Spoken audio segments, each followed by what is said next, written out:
আসসালামু আলাইকুম সবাইকে। কেমন আছেন সবাই? আশা করি ভালো আছেন। দর্শক, আর মাত্র একটি দিন বাকি, আর একটি দিন পরে চেন্নাইয়ের চিদম্বরম স্টেডিয়ামে ভারতের বিপক্ষে টেস্টে মাঠে নামবে বাংলাদেশ।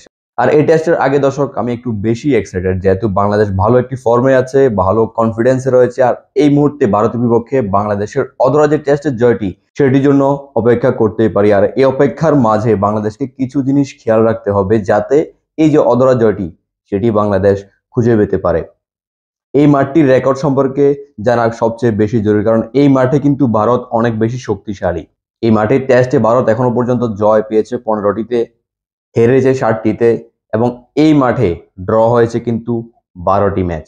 উল্লেখযোগ্য যে বিষয়টি, এই মাঠের সবশেষ যে ম্যাচটি ছিল, সেই ম্যাচটিতে ভারত ইংল্যান্ডের বিপক্ষে জয় পেয়েছে 317 রানের বড় ব্যবধানে। আর তার আগের ম্যাচে ইংল্যান্ডও কিন্তু ভারতকে হারিয়েছিল 227 রানের বড় ব্যবধানে, এবং তার আগের ম্যাচটিতে ভারত আবার ইংল্যান্ডকে হারিয়েছিল ইনিংস এবং 75 রানের ব্যবধানে।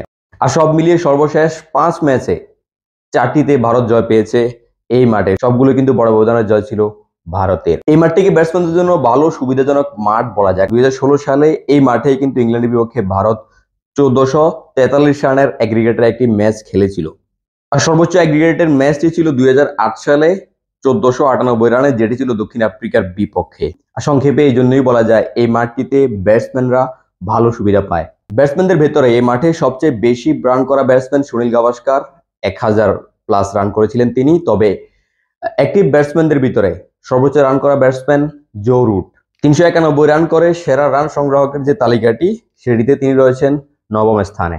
তবে টেলেন্ডারদের ভিতরে রবিচন্দ্র আশ্বিন এবং লোয়ার মিডল অর্ডারে ঋষভ পান্টের ভালো রেকর্ড রয়েছে এই মাঠে। সব মিলিয়ে এই মাঠে ভালো পরিকল্পনা করে রাখতে পারেন কিন্তু বাংলাদেশের ব্যাটসম্যানরা। তবে নিকট অতীতে 2021 সালে ভারতের বিপক্ষে ইংল্যান্ড একই ম্যাচে 2 ইনিংসে 134 এবং 164 রানে অল আউট হয়েছিল। সর্বনিম্ন রানের যে স্কোরগুলো, সেগুলোতে এই দুটি রান কিন্তু সবচেয়ে নিকট অতীত।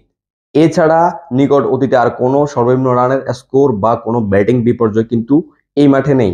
সেই সাথে ব্যাটিং বিপর্যয়ে পড়ার যে ভীতিটি, সেটিও কিন্তু বাংলাদেশের নেই বলা যায়। তবে ভাবনা একটাই, সেটি হচ্ছে ভারতকে মোকাবেলা করা, স্বাগতিক ভারতকে মোকাবেলা করা, যেখানে টেলেন্ডারে ভালো ব্যাটিং এর পাশাপাশি বল হাতেও কিন্তু ভয়ঙ্কর রবিচন্দ্র আশ্বিন, তিনি কিন্তু স্কোয়াডে রয়েছেন। 30 উইকেট নিয়ে সর্বোচ্চ উইকেট সংগ্রাহকের তালিকায় এই চেন্নাই চিদম্বরম স্টেডিয়ামে তিনি রয়েছেন 6ষ্ঠ অবস্থানে। লোয়ার অর্ডারে ব্যাটিং এবং বোলিং দুই দিক দিয়ে কিন্তু রবিচন্দ্র আশ্বিন হতে পারে বাংলাদেশের জন্য মাথা ব্যথার কারণ। একই সাথে কুলদীপ যাদব, অক্ষর প্যাটেল, মোহাম্মদ শামিরা অবশ্যই বাংলাদেশের মাথা ব্যথার কারণ হতে পারে, যদি বাংলাদেশ ভালো পরিকল্পনা করে সেটিকে কাজে লাগিয়ে এগিয়ে যেতে না পারে।